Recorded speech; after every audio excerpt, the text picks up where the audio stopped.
17 pertuduhan ke atas isteri bekas Perdana Menteri, yaitu Najib Razak. Isteri kepada Najib Razak yaitu Rosmah. Ada yang kata beliau juga akan dipenjarakan, tidak akan terlepas. Tetapi saudara-saudara, tonton apa puan dalam satu artikel hari ini dari My Metro, Rosmah mohon batal 17 pertuduhan. Nah, saudara-saudara, adakah di sini Rosmah,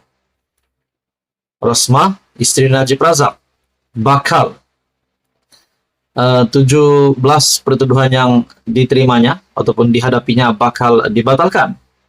Dalam artikel ini, Datin Seri Rosmah Mansur memfailkan permohonan untuk membatalkan 12 pertuduhan pengubahan uang haram, membabitkan Rm7 juta lebih, dan 5 pertuduhan gagal mengisytiharkan pendapatannya kepada lembaga hasil dalam negeri LHDN. Isteri bekas Perdana Menteri Datuk Seri Najib Razak itu memfailkan notis usul itu menerusi Tetuan Reza Rahim dan Rajivan di Mahkamah Tinggi semalam dan menamakan pendakwa raya sebagai responden. Rosmah memohon supaya beliau dilepas dan dibebaskan daripada kesemua 17 pertuduhan yang dikenakan terhadapnya pada 4 Oktober 2020. Sebelum ini juga kita dikejutkan dengan keputusan DNAA melepas tanpa membebaskan, yaitu Timbalan Perdana Menteri yang juga Presiden UMNO Ahmad Zahid Hamidi, dan ini menimbulkan banyak respon dari kalangan kepimpinan politik serta rakyat Malaysia dan juga netizen. Hari ini pula Rosmah sah memohon supaya 17 pertuduhan dibatalkan. Dalam artikel ini lagi, menerusi afidavit sokongan yang difailkan bersama notis usul itu, beliau mendakwa pertuduhan yang dikenakan ke atasnya adalah tanpa asas, defektif selain tidak mendedahkan sebarang kesalahan dalam undang-undang.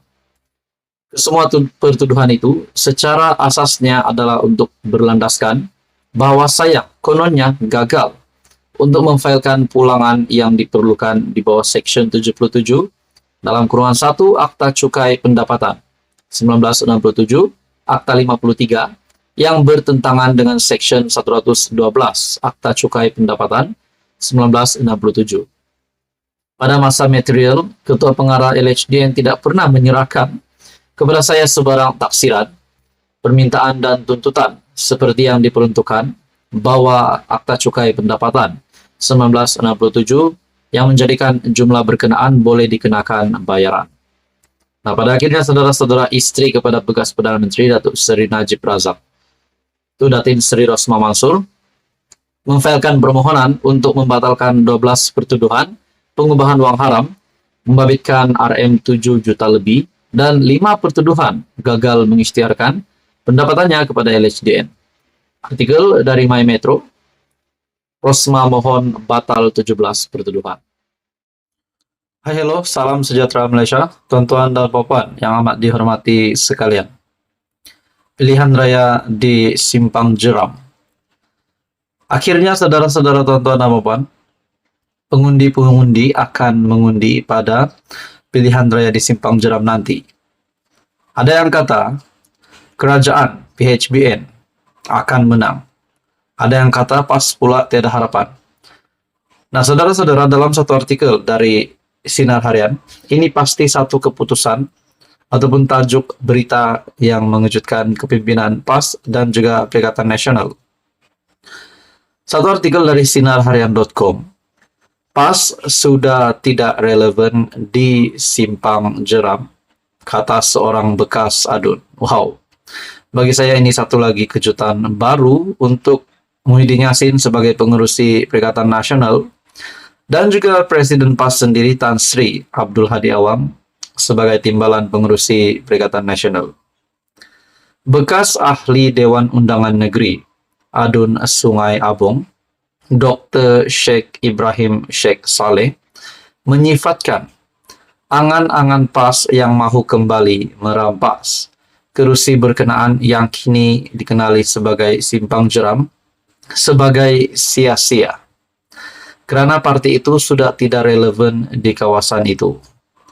Bekas adun PAS yang berkhidmat 2 penggal di kerusi berkenaan berkata, ini kerana perjuangan PAS for All yang mesra kepada masyarakat bukan Islam kini sudah tiada apabila Tan Sri Nik Abdul Aziz Nikmat meninggal dunia.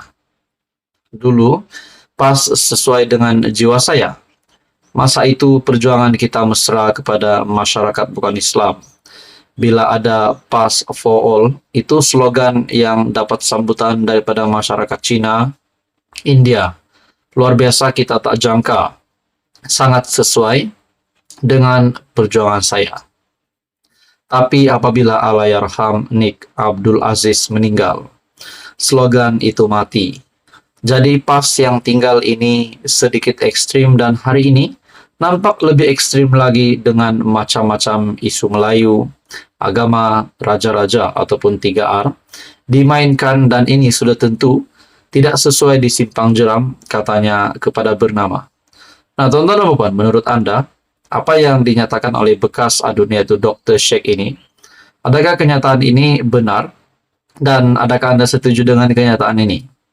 Secara pribadi saya setuju dengan kenyataan dari bekas adun ini. Dalam artikel ini lagi, beliau yang menjadi ahli PAS selama 36 tahun dan menjadi individu yang menubuhkan PAS di Bakri pada 1985 berkata, perkara itu jugalah yang membuatkan beliau tawar hati dengan PAS dan kini menyertai amanah sejak 2019. Dr. Sheikh Ibrahim berkata, perjuangan amanah yang turut bermula di simpang jeram pada 2015 adalah lebih sesuai dengan situasi masyarakat semasa, lebih terbuka dan lebih bersederhana, sesuai dengan konsep rahmatan lil alamin. Bila tak dapat sokongan Cina, maka isu 3R ini PAS akan main. Dan saya percaya selepas ini mereka akan jadi lebih ekstrim memandangkan BN dan Pakatan Harapan berada dalam satu gabungan yang lebih moderate, sederhana, DAP yang lebih sederhana, semua akan lebih bersederhana.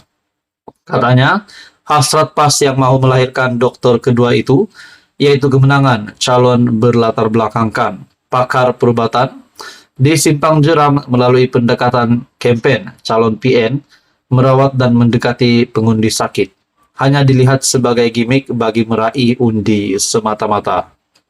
Kerana saya doktor dan anak tempatan di sini, berkhidmat di sini daripada mula saya bertugas pada 80-an hingga hari ini. Walaupun saya sudah bersara, saya doktor berkhidmat dan calon berkhidmat dan memberi rawatan kepada penduduk di sini sepanjang saya jadi adun.